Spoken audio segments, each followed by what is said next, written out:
Yeah, we started production on this over 4,200 days ago. So, but I still remember it. Yeah. You know, very, very clearly. What the hell are we getting ourselves into? But, okay. Yeah, good to have you here now. So, I mean, I had kind of the architecture of the whole piece in mind, but then every year we got this gestation period of a year to think about each segment, each year. We didn't film every year. You know, sometimes it was 18 months, sometimes it was 9 months, but roughly once a year.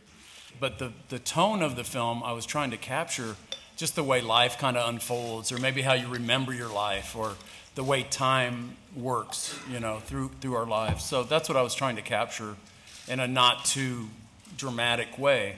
But like I said earlier, I felt there would be a cumulative power to the drama would, when you think about your own life, how there is this kind of build, and it becomes a drama in our minds. Because I never let them watch, no one ever saw footage until just recently they started watching the movies. Which I'm very grateful for. I avoided being very self-conscious, and it's very likely that I might have become self-conscious if I had been allowed to watch any of it growing up. I mean, it was a lot to deal with watching it 2 months ago, and very cathartic and emotional, and I can't imagine how difficult it would have been at 10 years old. Well, I'd say it was really, really strange experience to watch that. Honestly, quite painful at some times. I mean, who wants to watch themselves go through all these awkward stages? I mean, it was hard. I was crying for a little while there, but several hours of despair. This is a unique thing. I mean, I don't know if two actors have ever been in this position, ever, in a narrative, you know, and Patricia and Ethan, but it's not as pronounced as young people growing up on camera in a narrative. So no, Ethan and I just got old. Yeah, you just got older. This whole thing was a leap of faith and a certain amount of optimism about the future. Just that we would be here 12 years from now, that, you know, things would work out. So it was a, you know, it was a leap of faith on everyone's part. You know, it's against the law to even, you can't contract someone to do anything over 7 years, and much less a kid if you think about it. You know, getting a 6-year-old to agree to do something for 12 years. I mean, that's technically illegal, I think. So. I think also it was kind of a blessing that we got to see, you know, these kids growing up, but they didn't have to get the brutal, strange experience in their real life of being actors.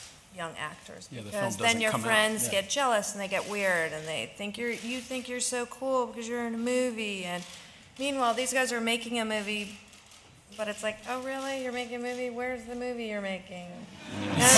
Sure, you're making a movie, another movie, okay, but you don't have to deal with kind of what that triggers in everyone else, which is very weird. So they got to get the good part of creative part of it without the weird part of everyone else's crap. Yeah, the casting of the movie was, I had worked with Ethan Hawke before, and I talked to him about it just as an idea. We were in New York, and he agreed immediately to do it just because it sounded like so strange. He got this weird look on his face and said, yeah, that's crazy, yeah, sure. I mean, that's, yeah, you know. Ethan jumped in. And then I was thinking about who could play his ex-wife, who's the mom, and I had met Patricia once before, I think in the 90s, mid-90s. Talked to her for a little while then, but it was always a big fan, and I knew she had been a mom rather young in her life.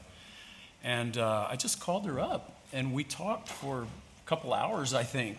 And so Patricia was the only one I ever thought of, and I called her up and said, you know, what are you going to be doing 12 years from now? You know? I said, well, 12 years from now, I hope to be getting a film made. You'll probably be looking for a part. And, and here we are, you know. So she's very brave and, you know, kind of fearless that way. And that was the quality I was looking for. So that's, you know, the casting element. And then Ellar, of course, was a huge, you know, it's a huge leap you know, like I said, his parents seemed very supportive. They're both artists, and I thought that would be the familial support to get us through. That was important. But he was just kind of an ethereal, thoughtful kid. I just liked talking to him. And he kind of grew up to be this really cool, thoughtful guy. So there were other ways to have gone. You know, if he would have grown up to be a 250-pound wrestler, the movie might have gone in that direction a little bit.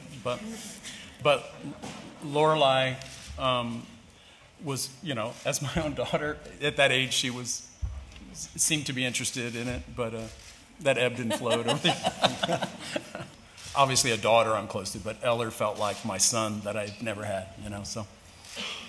I'll say, as someone asked Rick earlier what he learned about being a father from the film, and it made me realize that I think I learned a lot about being a son from working on this film, and a lot about my relationship with my mother, who is not here, but she's watching from Sony Square. And we sort of jumped into this all together, knowing our lives would go through a lot of changes. I mean, Patricia had a kid between the first and second. I got married and divorced. Yeah. I had 2 more children people during had this cancer, film. People buried parents. Ethan had 2 more kids. So, you know, our lives, a lot of this is a portrait of the kids growing up, but it's also adults kind of bumbling through parenthood. And so that's kind of what it was about also.